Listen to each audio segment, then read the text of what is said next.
umaga, Miss.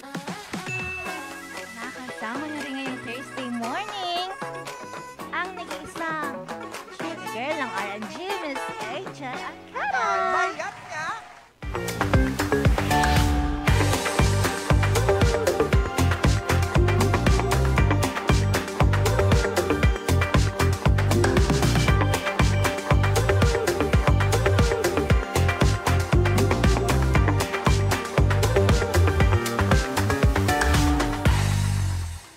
Power up your Thursday with Tawa, Kulitan at Kwentuhan. Wow. Dito sa morning, balitaktakan, mayat niya. Mayat niya talaga. Wow, sabi ko power up, hindi lady up. Hindi, pag ipa-power up ko kasi, mapupush yung limit ng voice ko. Walang limit-limit dito Meron because na siya. morning balitaktakan is unlimited. No, meron na nararamdaman ko ng meron na siyang limitation Yes, this week. because lahat naman yata ng katawan ng tao ay limitado lamang. Tama. Kaya kailangang dapat as much as we can, kailangang ipahinga din natin yan. Totoo. Huwag nating banatin yan. Our body is just like elastics. Oh. You know? Oh, Elastico. Oo, elastiko. Alam mo yun? Yeah. Kapag binanat mo ng binanat, okay lang yan. Pero kapag nasobrahan mo, anong mangyayari sa kanya? Hindi na siya babalik sa dati. Hindi, napuputol. Naglaro ka ba ng lastiko noon? Yeah. O so kapag binanat Pag binanat mo siya ng maigi, hindi na siya the same nun dun sa original na size niya. Pero kapag sinobrahan mo, pag sinobrahan mo, same with that. mapuputol. Yeah. Exactly. Yun. Oo. Kaya ganyan. ikaw, ang katawan mo ay hindi isang lastiko. Ang katawan mo ay may limitasyon. So we have to know the limits of our bodies so that we can take care of it as long as we can. Totoo Because we yan. believe in the saying, In what? if you are forgiven, then you are healed. Halak ka.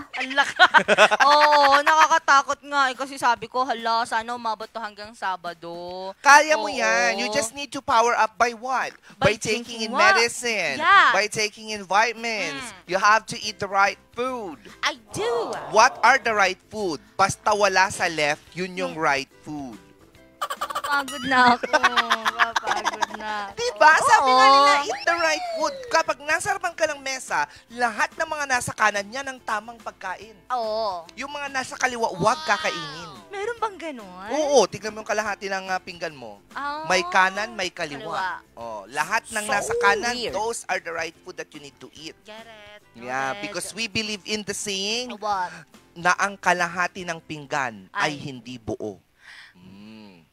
Ayaw ko. Tama? Tama. Oo. Kaya wag tayong kumain ng plato. Siyempre, oo. Yung With pagkain. Thursday ngayon. Yeah! I'm so excited. It's December 4, 2025. Nako, matatapos na ang unang linggo ng Totoo. buwan ng Decembers. At super excited tayo, no? Kasi nga, magde-December 5 na. Oo, magde-December 5. Tapos after ng December 5, 6, 7, 8. Tapos malay natin, pagkagising mo, bigla na lang, aba, 2026 na, hindi mo man lang narinig yung mga fireworks. Bakit? Naka-earphones ka eh. Oo nga. Pero natin po tatandaan na dito sa Baguio City, meron po tayong mga ordinance kung saan yung what do you call that one? Anti-discriminatory of silence. Basta anti-silence something na ganon, ordinance sa Baguio City. So, Hindi niya alam mga pupunta po ditong turista sa Baguio City, kailangan po nating aralin yung mga ordinansa na pinapatupad po dito para makaiwas tayo sa kung ano-ano mga penalties. That's Silent Night Ordinance. Ayun. Yes, it is implemented by 10 p.m. By 10 p.m., wala na po dapat loud noises that can distract your karuba. Karuba. Kapitbahay. Neighbor. Ganyan. Basta by 10, bawal na po ang maingay. Kailangan nating respetuhin yung mga taong nasa paligid natin. Totoo. Pero malay natin, by the 24th, di ba, bigyan tayo ng chance. baka tanggalin yung Silent Night Ordinance. Kahit papaano na yung 24 ng gabi, kahit hanggang magdamagang mag-ingay, pwede sana. Sana. Pero kung gusto niyo talaga mag-ingay sa probinsya kayo. Sana ngayong Pasko, mag-iingay ako ng todo-todo. Ganon, di ba? sige, pagod na talaga ako sa'yo, mga umaga! Ganun talaga, silent night ordinance. Hindi lang yan. Marami pa tayong mga ordinansa dito. Like? Kapag sa mga turista po natin na aakyat dito sa lungsod ng Baguio, bawal po, the city of Baguio is a non-smoking city. Yes. So, lagi po nating tatandaan na meron po tayong mga designation area for smoking. Designated area. Designated area for smoking. Kung ayaw natin, lunukin na lang yung usok. Wag na lang. Oo, because, may kakilala nga ako. Ganun yung ginawa niya. Ano Muntikan siyang nahuli. Nilunok niya yung kwan. Yung ewan ko, yung usok. Sabi ko, ganyan din lang pala, natatakot ka. Wag mong gagawin. Siguro hindi lang aware yung babaeng yon. Yung babaeng yun na may boss pala sa likod. Yung kakilala ko, hindi ko sinabing babae, ha? Oo. Ewan ko. Anyway, mga ka-MP, ngayon, di ba, syempre, magkakaiba kasi yung personalities natin. Pag pupunta tayo dito, syempre, kailangan din nating intindihin yung mga personalidad ng bawat isa. Hindi pwede yung naging turista ka, tapos meron kang nakitang hindi mo gusto yung personality niya. Parang, I don't like you, tapos you're gonna make a scene. No, you're not a Karen. You're Marites. At dahil nagkakaroon tayo ng iba't ibang mga personalities, may mga team din syempre yan. Oo, MBTI Core Group, kilalanin natin ang team sa likod ng iyong favorite personality traits dito sa Share Mo To.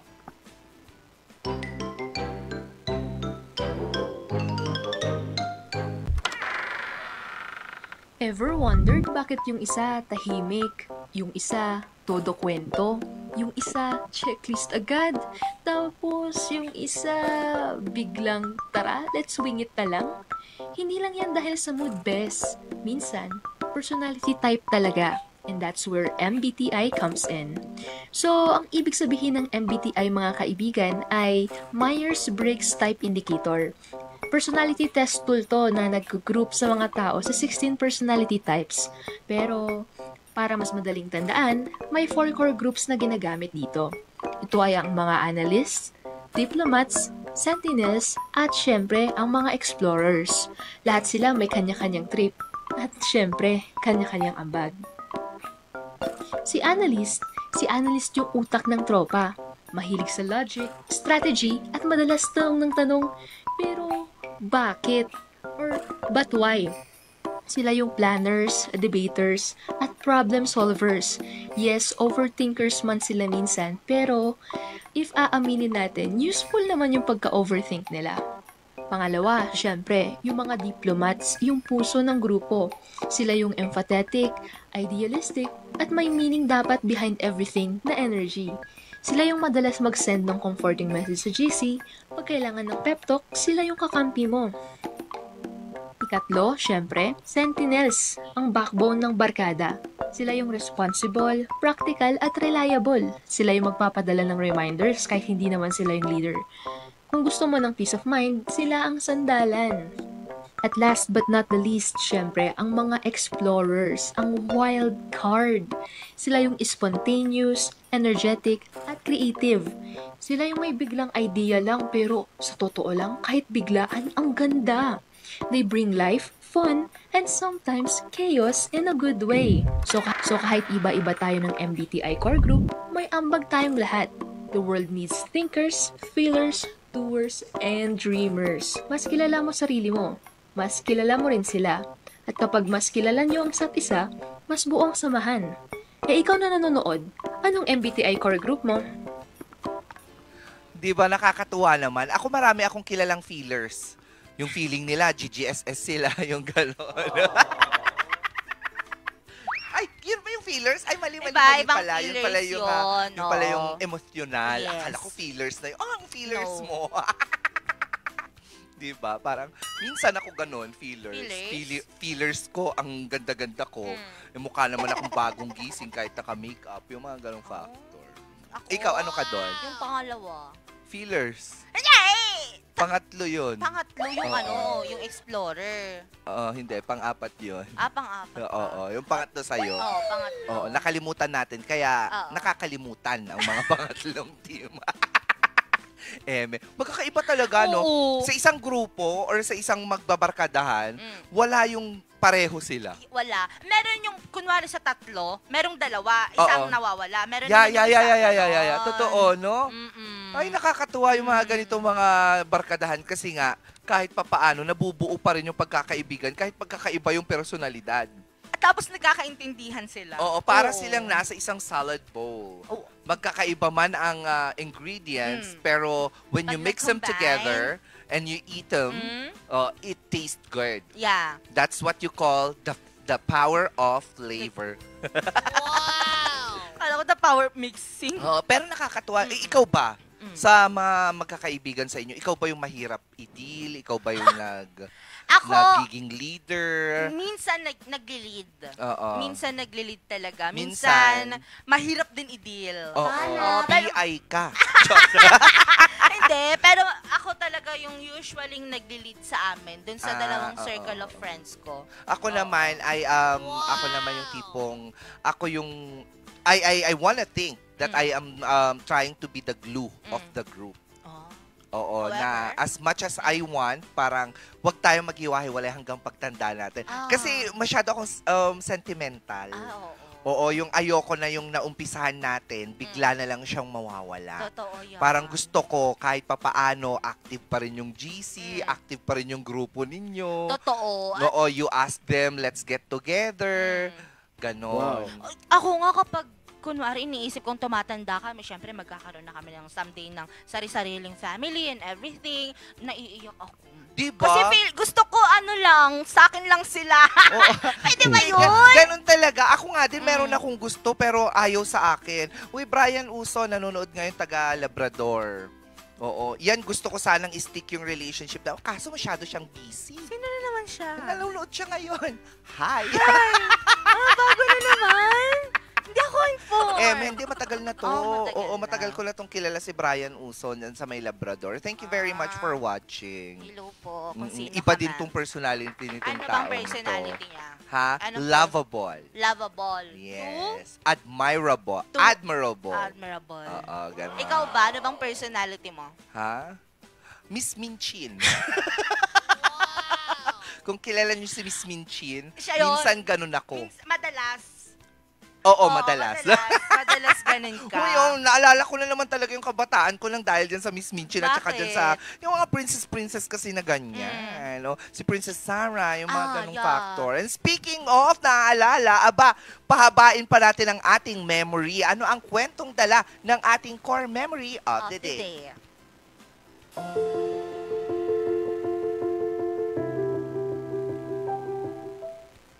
Ang ating core memory of the day is... What's that? Monopod! Monopod. Selfie stick. I thought it's monopod. Gumamit ka ba yan? Yeah, meron akong ganyan noon kasi feeling ko vlogger ako noon. Feeling ko vlogger ako noon. Tapos syempre, di ba, wala po tayong 0.5 noon.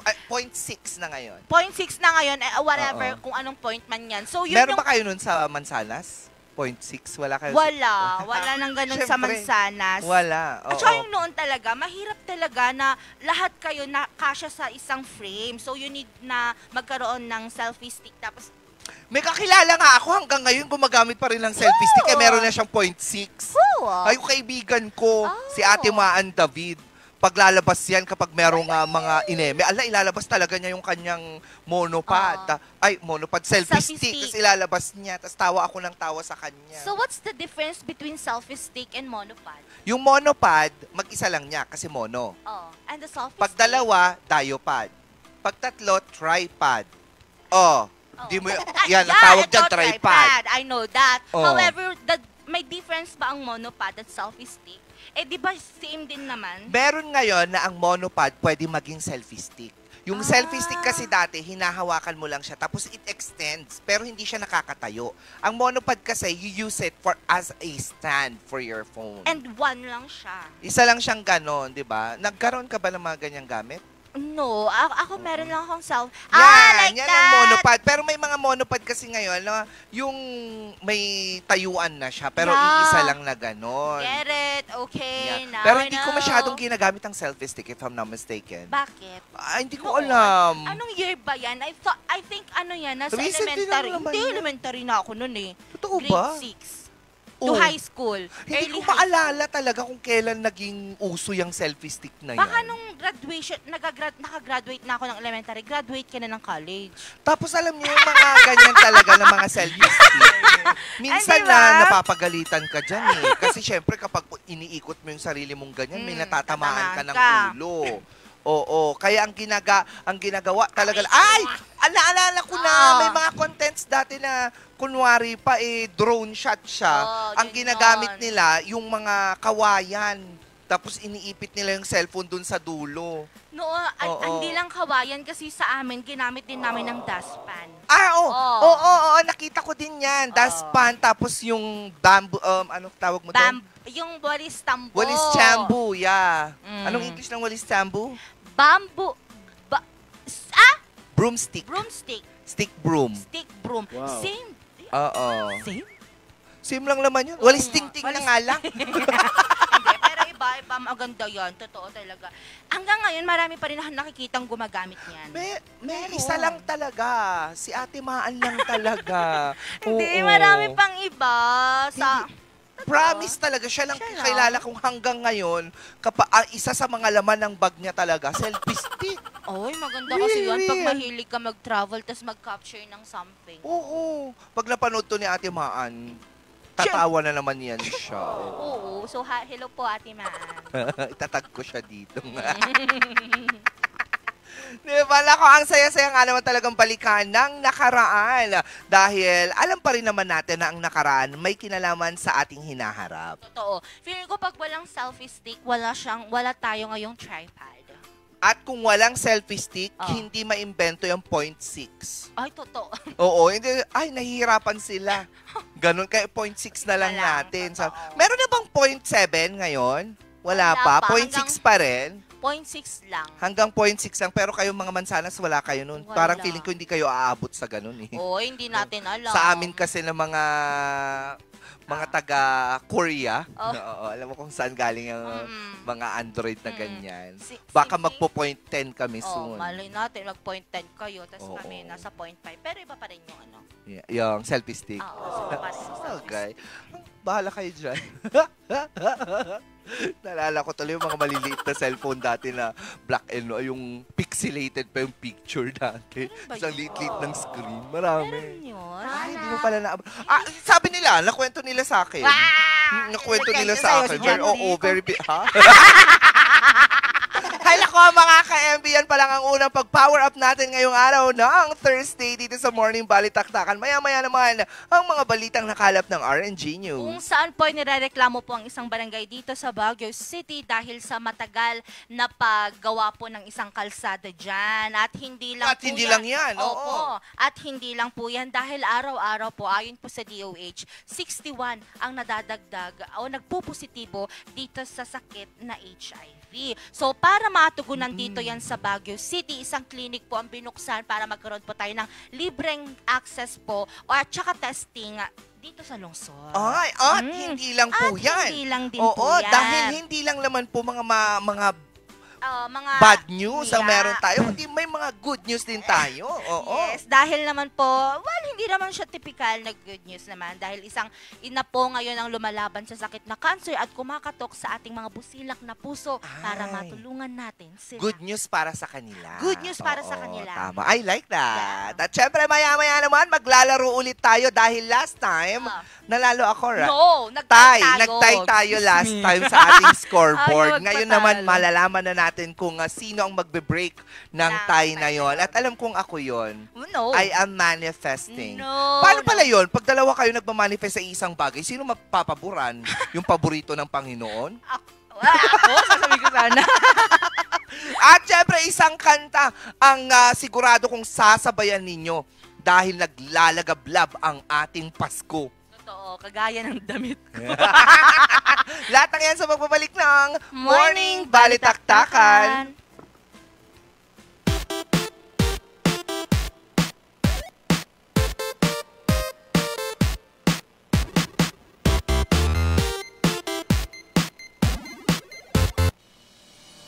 Ang bahaging ito ay hatid sa inyo ng Puerto de San Juan Beach Resort Hotel and Residences. Puerto de San Juan Beach Resort Hotel and Residences, a high-end and exclusive residential enclave and boutique luxury resort located at the heart of San Juan, La Union, the surfing capital of Northern Philippines. Ang bahaging ito ay hatid sa inyo ng Homebound Furniture Plus. Offers home, outer, office, and customized furniture. Located at ground floor Centerpoint Plaza, Bakaking Central Marcos Highway, Baguio City. Visit now! Ang bahaging ito ay hatid sa inyo ng Pongtao Dashcam Supplier. Located at Longlong, La Trinidad, Benguet. Pongtao, para sa mga kailangan ng inyong sasakyan. Surf to Sawa with the most affordable prepaid fiber to home, powered by Converge. Enjoy unlimited internet for just 700 pesos a month. Walang lock-in period or kontrata. Napakamura at 4 pesos daily only. Mabilis at available nationwide. Visit us today at the ground floor of Baguio Methodist Building, Marcos Highway, in front of BGH Flyover, or like and visit our Facebook page, Highland Internet Surf to Sawa. Ang bahaging ito ay hatid sa inyo ng 2.188 Cafe, located at Ridgewood Hotel Mabuhay Accommodation at 17 Julian Felipe Street, Barangay Luwalhati, Baguio City. At ng Breezel Ridge Cafe, located at Breezel Ridge Residences Condominiums, Pacdal via Ambuclaw Road, open from 7 a.m. to 6 p.m. Maaari niyo silang i-contact sa 0906-058-4232. 7 healthy habits para sa healthy Pilipinas. Di sinasaktan, pinoprotektahan. Parang helmet sa ulo pag nasadaan. Isuot na yan hanggang saan makarating. Practice safety over land over sea. See? Ligtas at malakas. Do it na yan. Kalusugan ay unahin at mamanahin ng mamamayan. Ay healthy Pilipinas. Malakas sa magandang bukas. Ang bawat Pilipino sa mundo. Sa ulado ang pitong ito. 7 healthy habits, go na go. Para sa healthy Pilipinas. Bulok, maliliit at hindi ba malusog ang inyong mga halaman? Omega Green ang kasagutan. Ihalo lang ang 2 kutsara nito sa isang maliit na container at kaunting tubig. Pagkatapos ay ihalo sa knapsack sprayer at pwede na itong ispray sa mga pananim. Meron itong nitrogen, phosphorus, magnesium, copper at zinc na tumutulong sa pagpapaganda at pagpapabilis ng tubo, pagpapanatili ng nutrisyon, mas malagong mga dahon at panlaban sa mga sakit ng mga halaman. Hindi rin ito nakasasama sa kapaligiran. Pwede rin ito sa kahit anong klase ng halaman, mapa-highland crops o lowland crops. Omega Green by Encam Agri-Marketing, the ultimate friend of farmers. Every musician remembers their first note, their first spark. Whether you're just starting out or ready for the big stage, Muzar Music has the gear to get you there. Guitars, drums, keyboards, and expert advice from people who live for music. Muzar Music, bringing music closer to your hearts.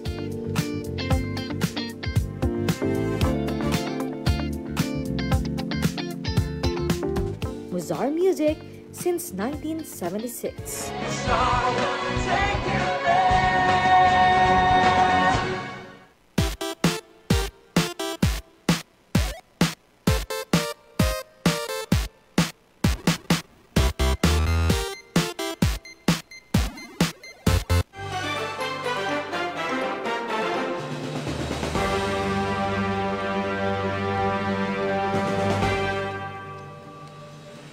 December 4, 2025, narito ang mga balitang nakalap ng RNG News. Sa sumbungan ng mamamayan, inirereklamo ngayon ng isang barangay sa Baguio City dahil sa mabagal na road widening project. Magbabalita Vanessa Bugdo.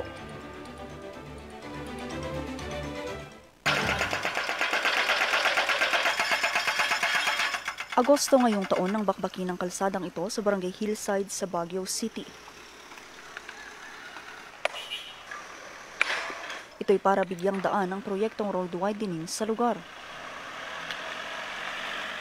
Pero magdi-Disyembre na, hindi pa rin natatapos ang proyekto. Bagamat tuloy-tuloy ang pagtatrabaho sa lugar, hindi naman maiwasan ng mga residente na magtanong kung kailan ito matatapos. Sa Facebook post ng isang netizen, inilahad niya kung gaano kahirap dumaan dito tuwing maulan ang panahon. Ayon naman sa ilang motorista, pahirapan ding makadaan sa lugar. Bukod sa lubak-lubak na kalsada, masikip na rin ang daanan dahil sa equipment sa lugar. Mahirap ma'am kasi dinadala namin doon sa baba, papunta dito ma'am. Kaya mahirap talaga.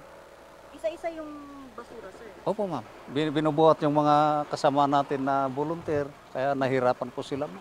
Dapat sana ma'am yung mga barangay official, tulungan kami na dalhin yung basura dyan na ipunta dito sa maluwag na porsyon ma'am. Yun sanang makuha. Kwento pa ng ilang mga residente na tumanggi ng humarap sa kamera, ilang mga sasakyan na rin ang nadulas sa lugar. Kaya payo nila hanggat maaari huwag munang gamitin ang kalsada tuwing umuulan. Nagpaliwanag naman dito ang City Engineering Office. Ayon sa ahensya, Phase 3 raw ito ng completion of road recovery mula Military Cut-off Road hanggang sa Luacan Road via Santa Escolastica, Barangay Street. Ang Phase 3 mayroong kabuang haba na 120 meters at nagkakahalaga ito ng 15 million pesos. Kontraktor ng proyekto ay ang DLK Constructions sa pangangasiwa ng City Engineering Office. Ang gagawin sana ng contractor dyan, and in fact, gumawa siya ng letter requesting na if possible, i-close natin yung road. But then, pwede naman yon. Kaya lang we have to seek again approval from the City Council pagka i-close kasi natin yung road. And at the same time, yung barangay naman, yung constituents natin dyan is nag-request din na kung po pwede sana, is wag na lang natin isara muna maski na one way lang. Rest assured na ina-addressan naman natin ito. We inform the contractor to check right away, to clean it up, mga ganyan. Kasi naintindihan din naman nila na yung mga residences doon is may mga pumupunta din kasi may mga driveway sila, doon yung mga bahay nila. Dagdag pa ng ahensya, hindi lang daw road widening ang ginagawa sa lugar. Yeah, kasama naman yan eh. Every time that we have to do that, kasama yung sidewalk, kasama yung drainage natin, and then yung pinapaluwang natin lahat kasi ngayon yung mga kalsada natin. We are aligned sa Executive Order number 112 na kung pwede sa mga barangay roads is 6 meters, makuha natin yan. Kaya doon kami nagbe-base naman. But this is also, syempre in coordination sa Janhay, di ba? Kasi part of the area doon is sa Janhay din. Ayon sa ahensya, nakatakda nila itong tapusin ngayong buwan ng Disyembre. Ito'y lalo pat nagsisilbi rin itong alternatibong ruta ng mga motorista mula Military Cut-off papuntang Luacan Road, lalo na sa inaasahan na namang dagsa ng mga turista ngayong Disyembre. Vanessa Bugtong, RNG News. Nadagdagan pa ng 61 ang nagpositibo sa HIV sa bansa ayon sa DOH. Kaya para matugunan ito, isang clinic ang binuksan dito sa Baguio City. Magbabalita Jose Robert and Ventur.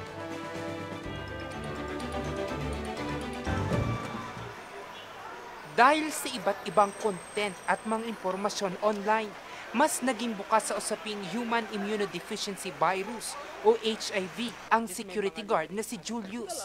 Katunayan, para sa kanya, mahalagang malaman ng mga tao ang kanilang status.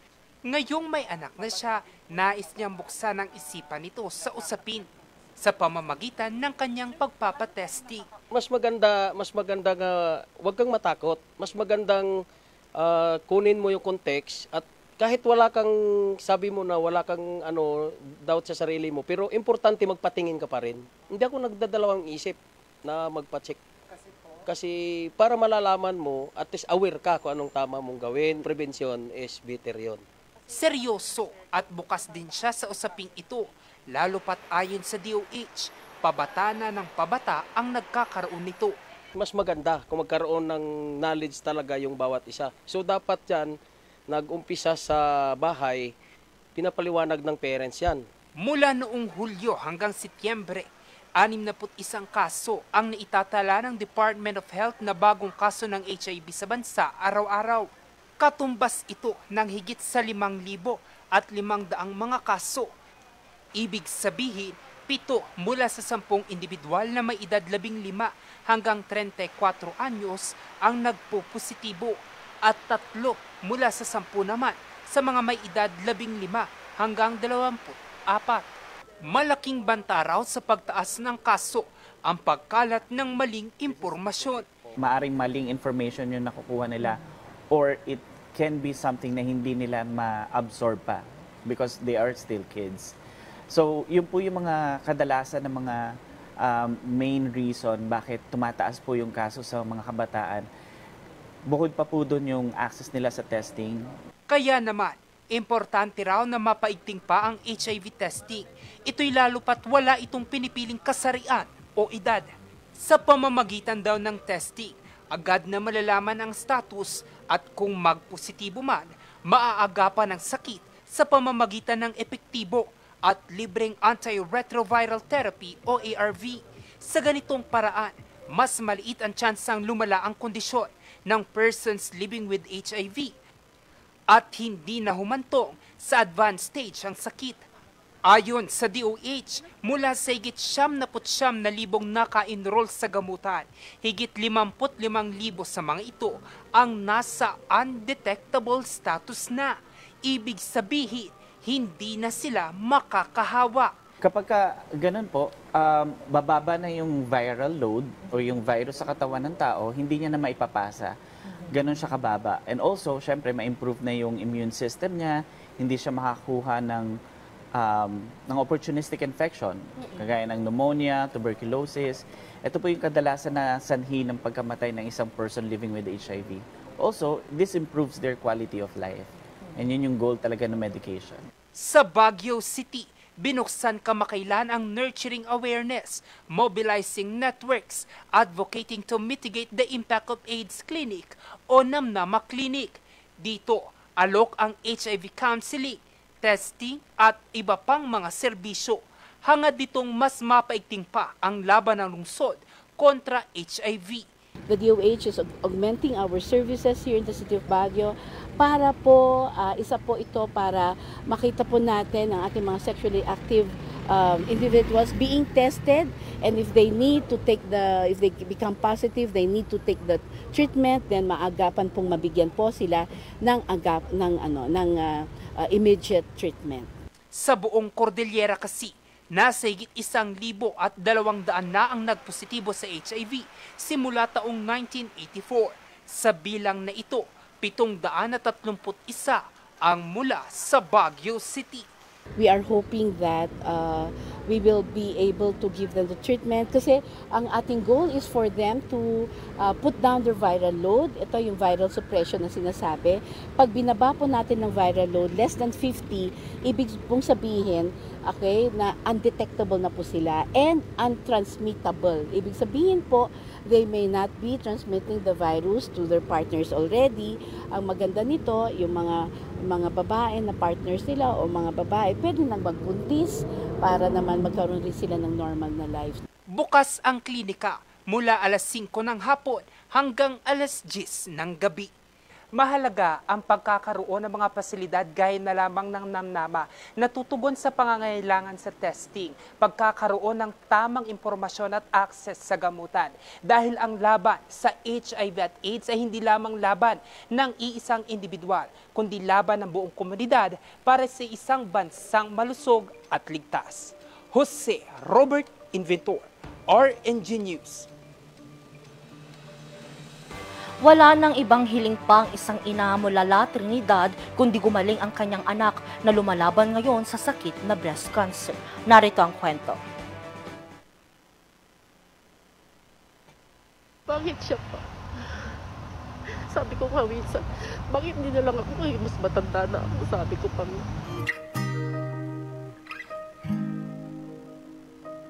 Ito ang laging bumabagabag sa isipan ni Nanay Cherry tuwing inaalala niya ang kanyang panganay na si Mary Ann. Si Mary Ann kasi lumalaban sa sakit na breast cancer. Nung last year po, October daw po, may nakapana po siyang maliit na bukol. Pero hindi niya agad pina-check up kasi hindi daw sumasakit. Nung June po, itong year na to, yun, maramdaman niya lumalaki na po siya, tsaka masakit na po. Kanya yung hindi na niya makayanan yung sakit yun, nagpa-check up na po. inano ng biopsy ng doktor kasi malaki na po. Nang magpatingin sila sa doktor, nanlumo sila ng mapag-alamang mayroon ng stage 3 breast cancer si Mary Ann. Noong Hunyo, inoperahan si Mary Ann sa pag-asang gumaling na ito. Pero wala pang 2 linggo matapos ang operasyon, muling bumalik si Mary Ann sa ospital. Na-infection. Yun na naman, 1 week na naman na-admit po. Kaya maraming nanang naalis po. Pero ang pangarap na tuloy-tuloy na paggaling ni Mary Ann, naglaho na parang bula. Noong nakaraang buwan, nadiskubre na kumalat na pala ang cancer sa iba pang bahagi ng kanyang katawan at umabot na ito sa stage 4. Hindi ko matanggap din po kasi marami siyang anak, 5 po. May 2 years old pa po siya. Hanggang ngayon, hindi ko pa rin maintindihan kung ano nararamdaman ko kasi nga po. Sobrang kumalat po dito po niya, tsaka sa spine po niya. Hindi siya makabangon. Nung una, hindi po siya makabangon. Naalalain kong maglakad, wheelchair po siya. Gustuhin man nilang ipagpatuloy ang laban pero kinakapos pa rin sila sa paglaki ng kanilang bayarin sa ospital. Ito'y lalo pat pagtatanim lang ng mga gulay ang hanap buhay ng kanyang asawa.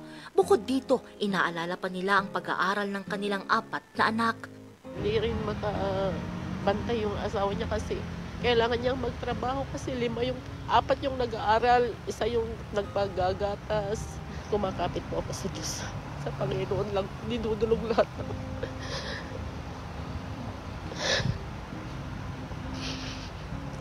Talagang kay Lord lang ako talaga nagtitiwala na sana gumaling pa siya.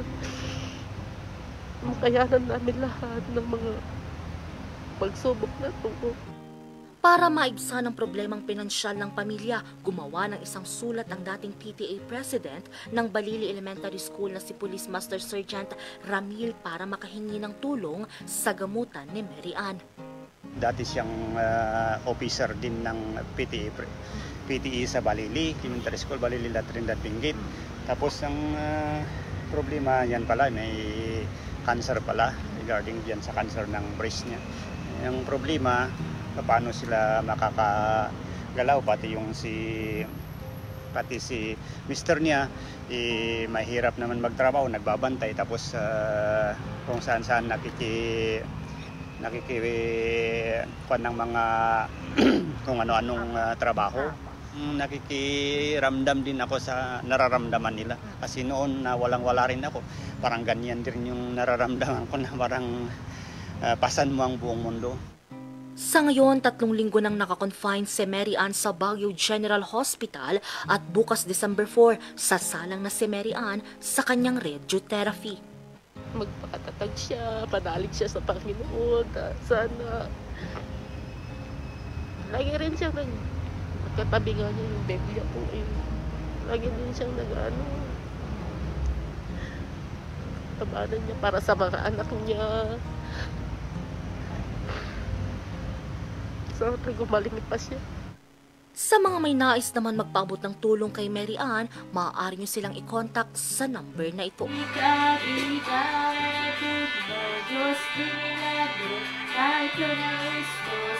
Ngayong darating na Pasko, wala na raw silang ibang kahilingan pa, kundi gumaling si Mary Ann at may pagdiwang nila ng sama-sama ang Pasko.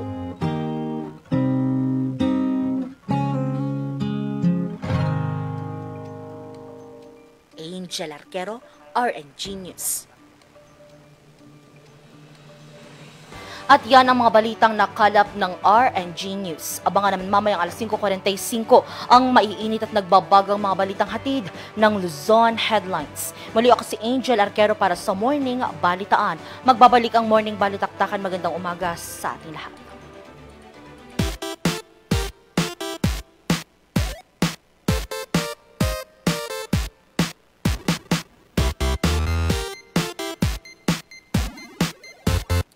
Ang bahaging ito ay hatid sa inyo ng Palm Grove Hot Springs and Mountain Resort. Located at Asin ng Alisan, Tuba, Benguet, rain or shine, Palm Grove is ready for you. Child Advancement Therapy Center. Center for Children with Special Needs, Learning Difficulties, Speech Delay, Behavioral Problems, and Academically Challenged. Our goal is not just to teach skills, but to build brighter futures for these children and their families.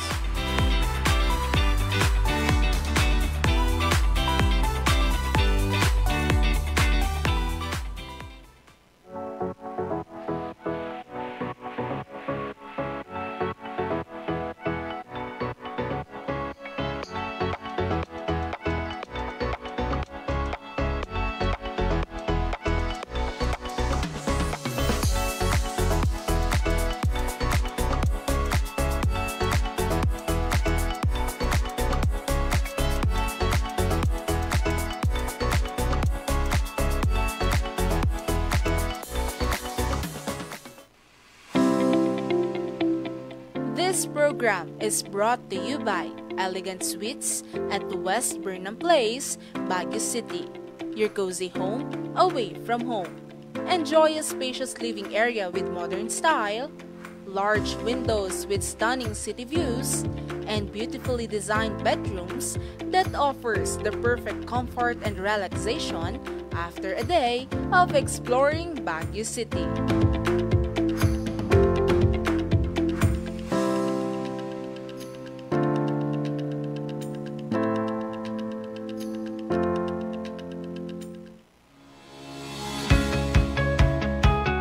Upgrade every bite, one flake at a time. Crafted for perfection, let's indulge the best chocolate flakes in town. Teo's Chocolate Flakes is perfect as merienda at the best na pasalubong pa.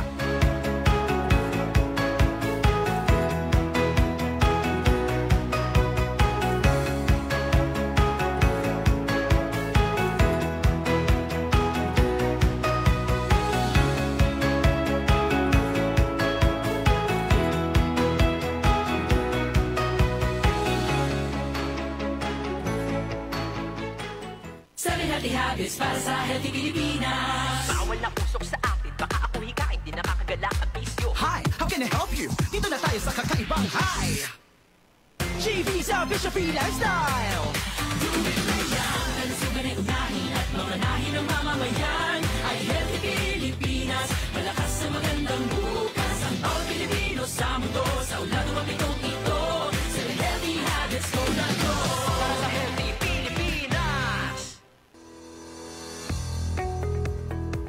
Looking for a place to stay in Baguio City? Find your calm at Hotel Supreme.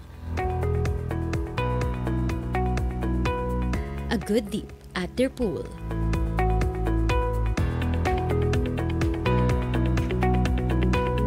Clean and comfortable rooms with a view.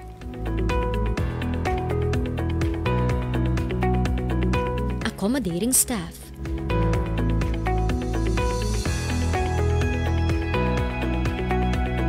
You can also enjoy a sip of coffee at their coffee shop.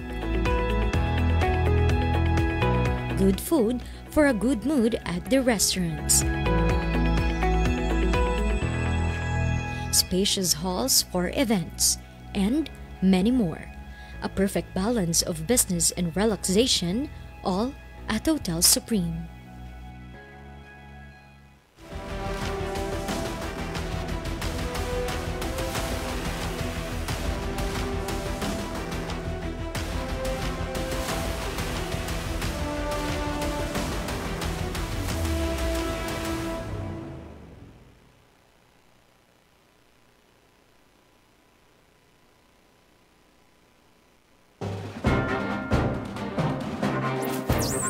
Magandang tanghali sa ating lahat at welcome ho dito sa ating programang Hotspot ngayong ika-15 ng PDEA at pati na rin ang PNP. Babantayan dito ay yung talagang mga aftershock.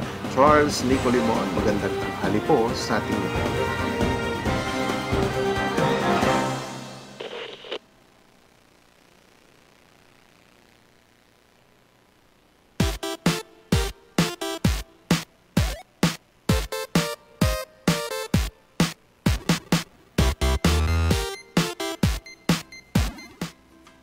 Nagbabalik ang morning balitaktakan.